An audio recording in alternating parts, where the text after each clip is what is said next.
Hello అండి, welcome to my channel. ఈరోజు recipe వచ్చేసి ఎంతో టేస్టీగా ఉండే డ్రై ఫ్రూట్ లడ్డు అండి. వీటి కోసం మనం డ్రై ఫ్రూట్స్ అన్నింటినీ ముందుగానే సన్నగా చాప్ చేసి పక్కన ఉంచుకోవాలి. ఇది చాలా బాగుంటుందండి, ఆరోగ్యానికి చాలా మంచిది. రండి ప్రాసెస్లోకి వెళ్ళిపోదాం.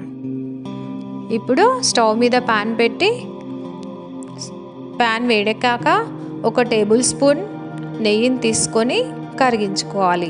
ఇలా నెయ్యి కరిగిన తర్వాత 1/2 కప్పు సన్నగా చాప్ చేసి ఉంచుకున్న బాదాంని వేసుకొని బాగా రోస్ట్ చేసుకోవాలి. గోధుమ రంగు వచ్చే వరకు రోస్ట్ చేసుకోవాలి. బ్రౌన్లో రంగు వచ్చే వరకు రోస్ట్ చేసుకున్నాం అనుకోండి, అవి చల్లారిపోయే వరకు మాడిపోతాయి. ఇప్పుడు అదే ప్యాన్లోకి 1/2 కప్పు కాజుని తీసుకొని రోస్ట్ చేసుకోవాలి.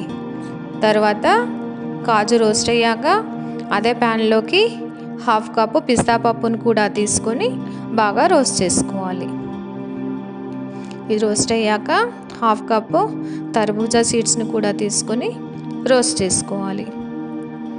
ఇప్పుడు ఇవి రోస్ట్ అయిన తర్వాత అదే ప్యాన్లోకి 1/2 కప్పు పంకిన్ సీడ్స్ను కూడా తీసుకొని బాగా రోస్ట్ చేసుకోవాలి.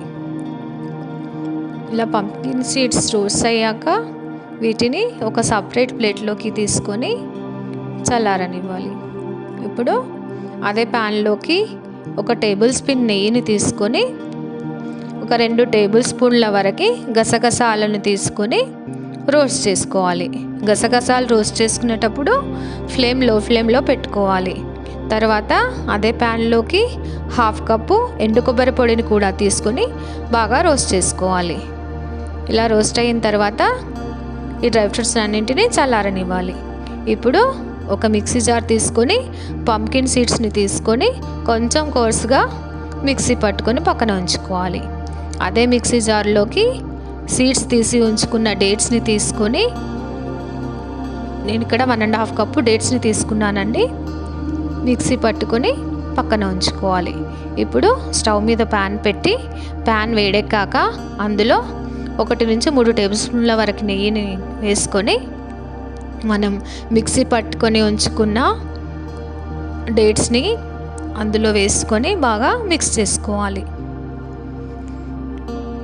ఇవి బాగా మిక్స్ అయిన తర్వాత మనం రోస్ట్ చేసి ఉంచుకున్న డ్రై ఫ్రూట్స్ అన్నింటినీ అందులోకి యాడ్ చేసుకోవాలి. ఇలా యాడ్ చేసుకున్న తర్వాత వీటన్నింటినీ బాగా మిక్స్ చేసుకొని 2 నుండి 3 నిమిషాల వరకు బాగా కలుపుకోవాలి. ఇప్పుడు 1/2 టేబుల్ స్పూన్ ఇలాచీ పౌడర్ని కూడా యాడ్ చేసుకొని బాగా మిక్స్ చేసుకోవాలి. ఇలా బాగా మిక్స్ అయిన తర్వాత స్టవ్ ఆఫ్ చేసేసి వీటిని చల్లారనివ్వాలి. ఇప్పుడు అవి చల్లారిన తర్వాత కొంచెం గోరువెచ్చగా ఉన్నప్పుడు బాగా అన్నింటినీ మిక్స్ చేసుకొని లడ్డూలు కట్టుకోవాలి. అంతే, ఎంతో టేస్టీగా ఉండే డ్రై ఫ్రూట్ లడ్డు రెడీ. ఇది చాలా బాగుంటుందండి, ఆరోగ్యానికి చాలా మంచిది. స్కూల్కి వెళ్ళే పిల్లలు కానీ, ఆఫీస్కి వెళ్ళే వాళ్ళు కానీ, హౌస్ వైఫ్స్ కానీ రోజు ఒకటి తిన్నారంటే ఆరోగ్యానికి చాలా మంచిది. ఈ రెసిపీ కనుక మీకు నచ్చినట్టయితే ట్రై చేసి చూసి ఎలా వచ్చిందో చెప్పండి.